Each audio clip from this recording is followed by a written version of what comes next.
नमस्कार, next 9 news देख रही हैं आप और मैं हूं आपके साथ प्रज्ञा सिंह।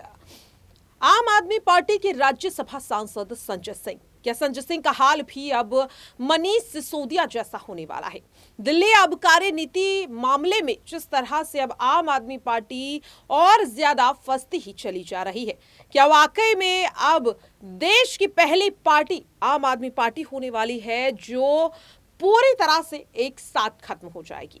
दरअसल आपको बता दें कि आबकारी नीति से जुड़ा मनी लॉन्ड्रिंग का ये मामला और अब ईडी सीबीआई चाहती है कि पूरी की पूरी आम आदमी पार्टी को ही आरोपी बना दिया जाए। दावा किया जा रहा है कि आम आदमी पार्टी को आरोपी बनाने पर ईडी सीबीआई विचार विमर्श कर रही है और अगर ऐसा होता है तो एक साथ पूरी पार्टी की जो सदस्यता है, जो मान्यता है, वो रद्द हो जाएगी। अब तक देखा जाता था कि सिर्फ और सिर्फ नेताओं की सदस्यता रद्द होती थी, मान्यता रद्द होती थी, लेकिन आम आदमी पार्टी पहली ऐसी राजनीतिक दल यहां पर बन जाएगी जो एक साथ पूरी तरह से खत्म हो जाए। सवाल लगातार ये उठ रहा है कि जिस तरह से अब मनी लॉन्ड्रिंग मामले में आम आदमी पार्टी के 3 बड़े नेता पूरी तरह से फंस चुके हैं। हालांकि आपको बता दें कि दिल्ली के पूर्व शिक्षा यहां पर स्वास्थ्य मंत्री सत्येंद्र जैन को थोड़ी राहत मिली, राउज एवेन्यू कोर्ट से उनको जमानत मिल गई यहां पर 8 नवंबर तक के लिए। लेकिन क्या मनीष सिसोदिया और संजय सिंह को राहत मिलेगी? दोनों सुप्रीम कोर्ट और हाई कोर्ट की तरफ रुख कर चुके हैं, फैसला सुरक्षित रख लिया। अब सवाल लगातार ये उठ रहा है कि आखिरकार फैसला क्यों सुरक्षित यहां पर रखा जा रहा है? जिस तरह से हम देखते हैं कि दिल्ली के पूर्व उप मुख्यमंत्री मनीष सिसोदिया सुप्रीम कोर्ट की तरफ रुख करते हैं, लंबी सुनवाई यहां पर देखने को मिलती है और लंबी सुनवाई के बाद फैसला सुरक्षित रख लिया जाता है। तारीख नहीं दी जाती कि आखिरकार फैसला कब सुनाया जाएगा, तो वहीं इसी बीच देखा जाता है कि अचानक से बीते 19 अक्टूबर को मनीष सिसोदिया की राउज एवेन्यू कोर्ट में सुनवाई हो जाती है, पेशी हो जाती है बिना किसी नोटिस के। सीबीआई अचानक से उन्हें दिल्ली के राउज एवेन्यू कोर्ट में पेश कर देती है और जब फैसला आ जाता है तब इस बात की जानकारी मीडिया को लगती है। फैसला यहां पर सीधे सीधे 22 नवंबर तक सुनवाई टालना, मनीष सिसोदिया की जो न्यायिक हिरासत है उसे भी 22 नवंबर तक के लिए बढ़ा दिया गया।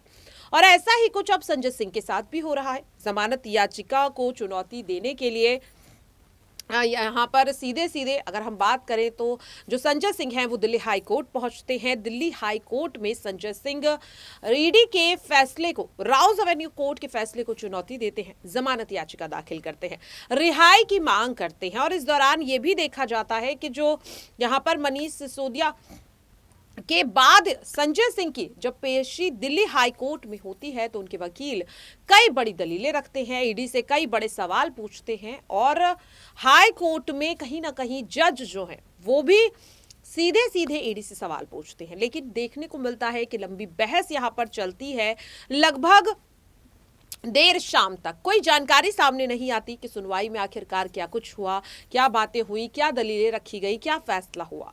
अचानक से शाम को यह खबर सामने आती है कि दिल्ली हाई कोर्ट ने फैसला सुरक्षित रख लिया है। तारीख यहां पर आपको बता दें कि दिल्ली हाई कोर्ट द्वारा भी नहीं दी गई कि आखिरकार ये सुरक्षित फैसला कब सुनाया जाएगा।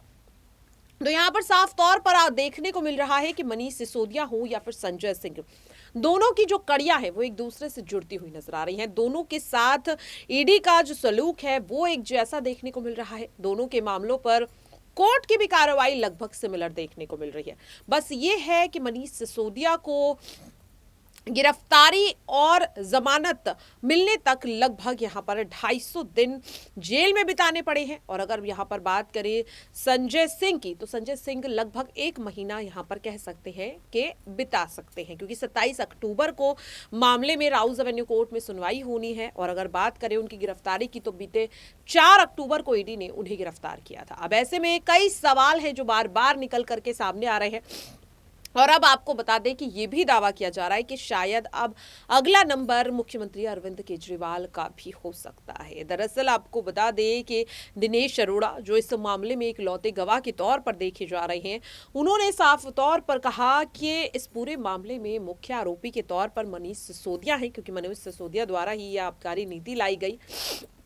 और जो भी यहाँ पर कह सकते घोटाला हुआ, भ्रष्टाचार हुआ, उसमें मनीष सिसोदिया मेन आरोपी है। लेकिन संजय सिंह भी कम नहीं है, क्योंकि मनीष सिसोदिया से जो मुलाकात है यहाँ पर संजय सिंह की, वो दिनेश अरोड़ा की, वो संजय सिंह ने ही कराई थी। और इसीलिए इस पूरे मामले में, इस पूरे घोटाले में संजय सिंह भी बराबर के भागीदार हैं, और इसीलिए उनके खिलाफ ये मामला इतना लंबा खिंचता चला जा रहा है। और ऐसे में उम्मीद जताई जा रही है कि शायद यहाँ पर मनीष सिसोदिया की तरह संजय सिंह को भी अभी तिहाड़ जेल में ही समय बिताना पड़ेगा, क्योंकि 27 अक्टूबर को राउज एवेन्यू कोर्ट में एक बार फिर से संजय सिंह को पेश किया जाएगा। ईडी अपनी दलीलें फिर से राउज एवेन्यू कोर्ट के सामने रखेगी, और ऐसे में देखना होगा कि जमानत को लेकर जो याचिका दाखिल की गई है, उस पर आखिरकार राउज एवेन्यू कोर्ट क्या फैसला सुनाता है। हालांकि तमाम तरह के दावे भी किए जा रहे हैं। वहीं दूसरी ओर सवाल लगातार ये उठ रहा है कि जिस मनी लॉन्ड्रिंग कानून के तहत पूरे की पूरी आम आदमी पार्टी को आरोपी बनाने पर ईडी सीबीआई विचार विमर्श करती हुई नजर आ रही है, अगर वाकई में ऐसा होता है तो पूरी की पूरी पार्टी की जो सदस्यता है वो छिन सकती है। तो जैसा कि हम सभी देख रहे हैं कि मनीष सिसोदिया के मामले में सुप्रीम कोर्ट फैसला सुरक्षित रख लेता है, फैसला आता नहीं है और उससे पहले ही राउज एवेन्यू कोर्ट अपना फैसला सुना देता है। अब ऐसे में सवाल लगातार ये उठ रहा है कि कुछ ऐसा ही हाल मनीष सिसोदिया के साथ भी यहाँ पर, जैसा हाल मनीष सिसोदिया का इस वक्त है, वैसा ही हाल यहाँ पर संजय सिंह के साथ भी देखने को मिल रहा है। क्योंकि संजय सिंह को भी आपको बता दें कि पहले उनके घर पर छापेमारी होती है, उन्हें गिरफ्तार किया जाता है, उनकी कोर्ट में पेशी होती है और फिर उन्हें जेल भेज दिया जाता है। राउज एवेन्यू कोर्ट में 13 यहाँ पर अक्टूबर को सुनवाई होती है। 14 दिन की न्यायिक हिरासत पर भेजने का फैसला कोर्ट की तरफ से आता है, और उसके बाद यहाँ पर सीधे और साफ तौर पर देखा जाता है कि इसी बीच अचानक से संजय सिंह दिल्ली हाईकोर्ट की तरफ रुख करते हैं।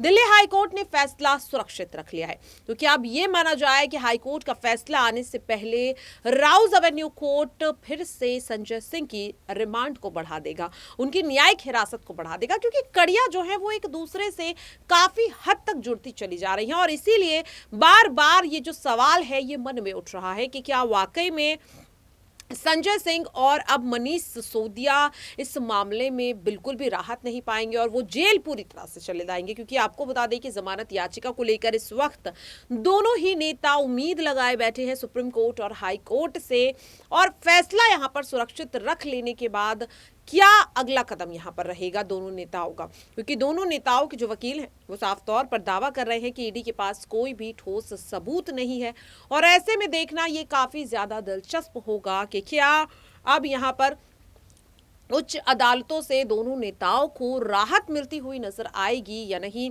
या फिर आबकारी नीति से जुड़े इस मनी लॉन्ड्रिंग मामले में मनीष सिसोदिया और संजय सिंह पूरी तरह से फंस जाएंगे और कोर्ट यहां पर उनके खिलाफ अपना कड़ा फैसला सुना देगा। क्या लगता है आपको? अपनी राय कमेंट बॉक्स में जरूर शेयर करें। फिलहाल के लिए इस खास रिपोर्ट में इतना ही।